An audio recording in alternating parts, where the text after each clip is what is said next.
네, 여러분 안녕하십니까? 마태복음서 77번째 시간입니다. 마태복음서 11장 1절에서 6절 말씀입니다. 제가 봉독해 드리겠습니다. 예수께서 12제자에게 지시하시기를 마치고 거기에서 떠나셔서 유대 사람들의 여러 고을에서 가르치며 복음을 전하셨다. 그런데 요한은 그리스도께서 하신 일들을 감옥에서 전해 듣고 자기의 제자들을 예수께 보내어 물어보게 하였다. 오실 그분이 당신이십니까? 그렇지 않으면 우리가 다른 분을 기다려야 합니까? 예수께서 그들에게 대답하셨다.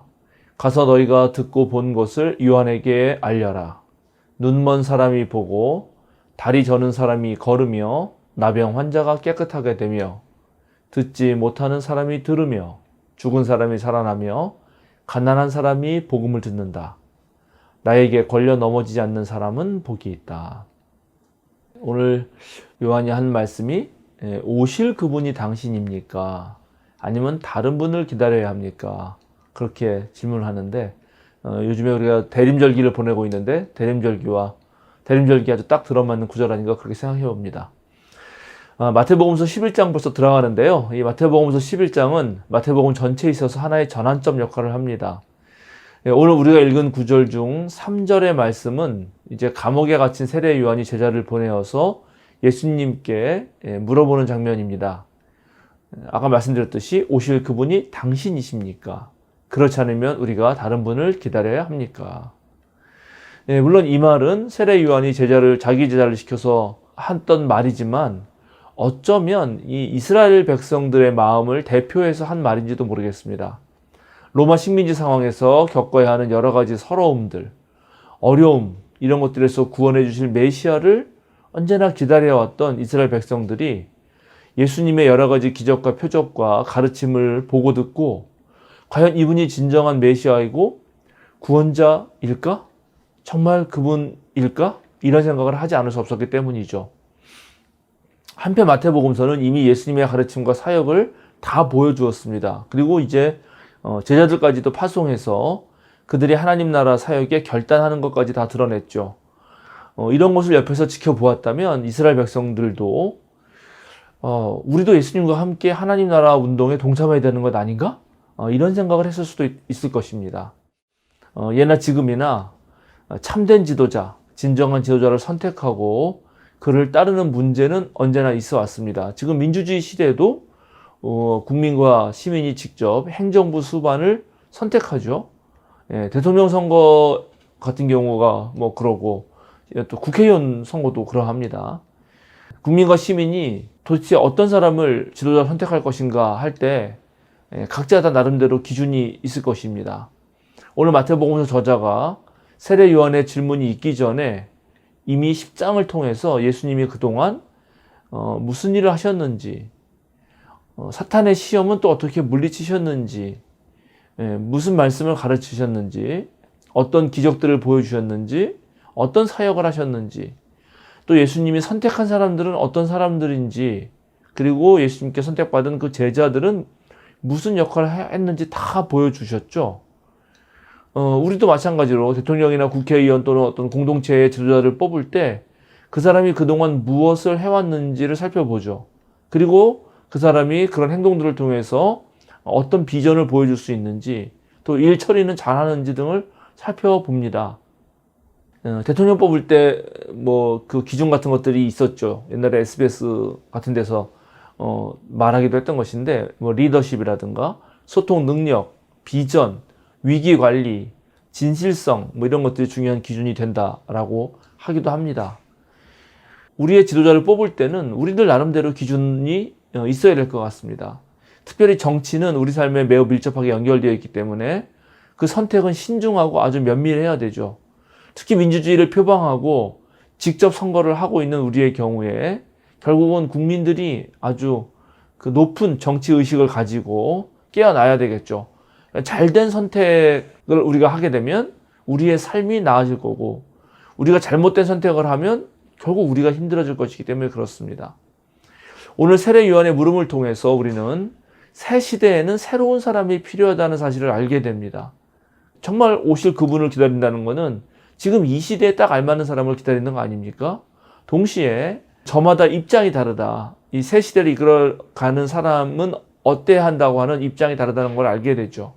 세례 요한은 하나님의 예언자로서 불의를 저지르는 헤롯과 같은 이들과 이스라엘 백성에게 또 심판의 메시지를 전한 사람이었습니다. 회개하지 않으면 전부 지옥불에 들어갈 것이라고 외쳤죠. 도끼가 지금 나무 뿌리 앞에 놓여있다 이런 말을 했지 않습니까? 그렇게 외친 대로 메시아가 온다면 아마 헤롯을 물리치고 로마 제국도 뒤집어 엎고 그렇게 이스라엘을 독립시킬 것이다라고 아마 세례 요한은 생각했을 것입니다.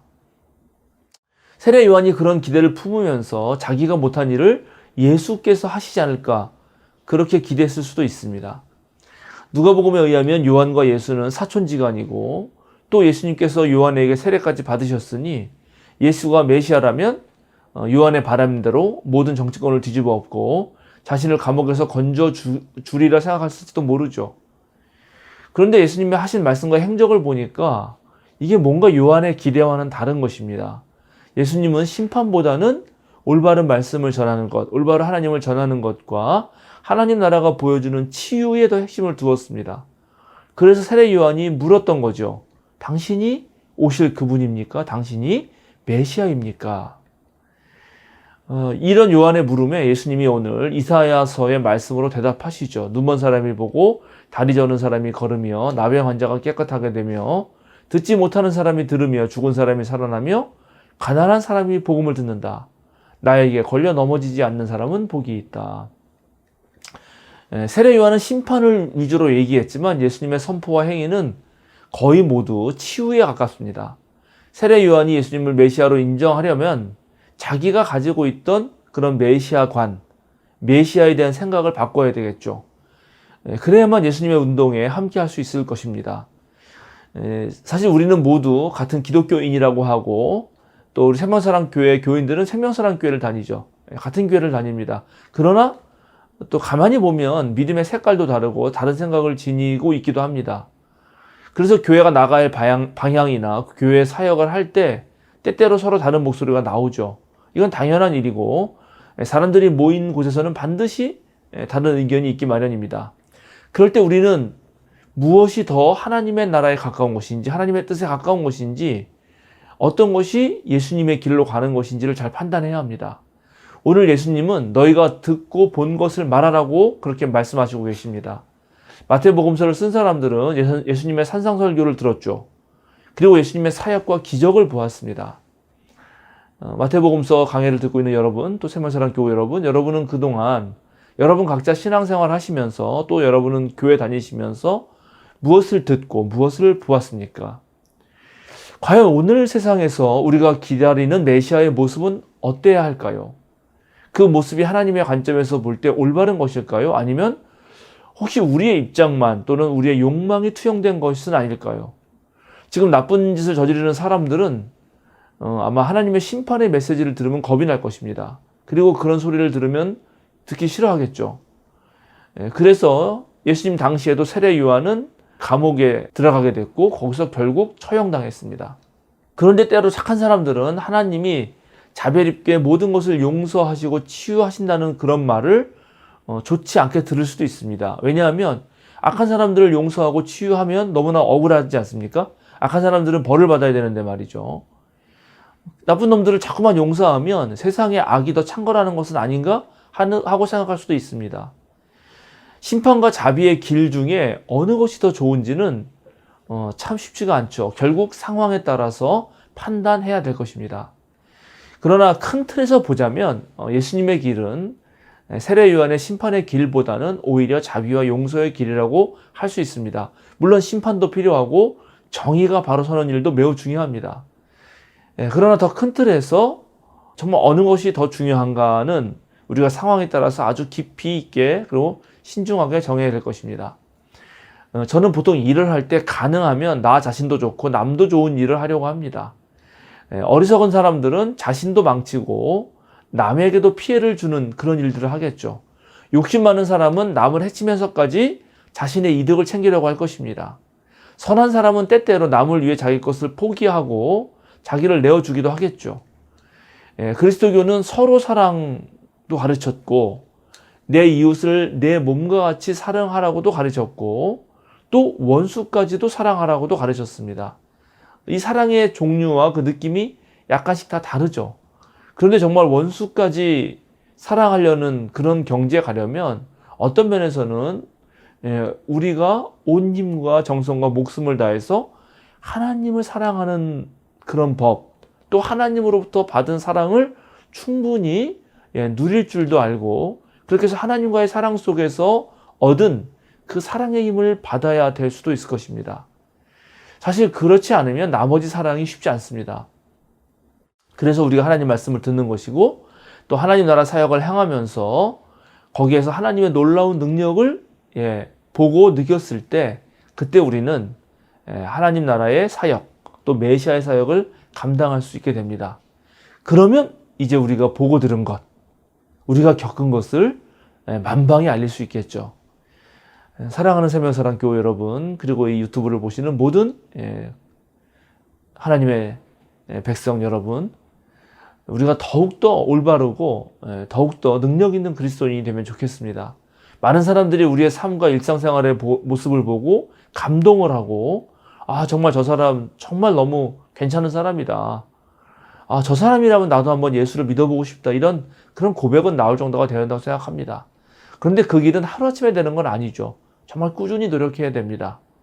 우리 생명사랑교회가 하고 있는 다양한 신앙 영상도 보시고 또 각종 그런 프로그램에 참여도 하시고 또 함께 그렇게 뭔가 노력을 해야 됩니다.